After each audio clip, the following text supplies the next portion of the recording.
Perungottukara Nehru studies centre and cultural forum +2 പരീക്ഷയിൽ full A plus നേടിയ Paikkat മനയിലെ Sanjay, USS പരീക്ഷയിൽ സ്കോളർഷിപ്പ് നേടിയ ശ്രീദേവി, SSLC പരീക്ഷയിൽ ഫുൾ എ പ്ലസ് നേടിയ ചെമാപ്പള്ളി ഏറാട്ട് ശിവനന്ദ എന്നിവരെ വസതിയിലെത്തി അനുമോദിച്ചു. കൾച്ചറൽ ഫോറം ചെയർമാൻ ആൻഡ്രൂ തുറയൻ അനുമോദന സദസ്സ് ഉദ്ഘാടനം ചെയ്തു. കൺവീനർ രാമൻ നമ്പൂതിരി അധ്യക്ഷത വഹിച്ചു. രക്ഷാധികാരി MB സജീവ് മുഖ്യപ്രഭാഷണം നടത്തി.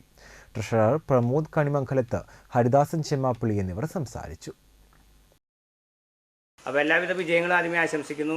കൂടുതൽ പഠിച്ച് ഏറ്റവും നല്ല രീതിയിൽ, മികച്ച രീതിയിൽ നമ്മുടെ നാടിനും സമൂഹത്തിനും അതുപോലെ തന്നെ കുടുംബത്തിനും മാതൃകയായ വിദ്യാർത്ഥികളായി മാറട്ടെ എന്നാണ് എനിക്ക് സൂചിപ്പിക്കാനുള്ളത്. എനിക്ക് പിന്നെ ഒരു കാര്യം പറയാനുള്ളത്, നമ്മളെ എവിടെയൊക്കെ ജയിച്ച് എല്ലാ കാര്യങ്ങളും നേടിയാലും നമ്മുടെ മാതാപിതാക്കളെ മറന്നുകൊണ്ട് ഒരിക്കലും മുന്നോട്ട് പോകരുത്. ഇന്നത്തെ ഒരു കാലഘട്ടം ആ രീതിയിലേക്കാണ് പോകുന്നത്. അപ്പോൾ അതിൽ നിന്നൊക്കെ വ്യത്യസ്തമായി നമ്മുടെ പഠിപ്പിച്ച ഗുരുനാഥന്മാരെയും മാതാപിതാക്കളെയും ഒക്കെ ഒത്തൊരുമയോടെ കൂടി നമ്മൾ പരിചരിക്കാനും അവരെ ശുശ്രൂഷിക്കാനൊക്കെ ഉള്ള കാര്യങ്ങളിലേക്ക് വരികയും ചെയ്യണം എന്നാണ് എനിക്ക് പറയുന്നത്.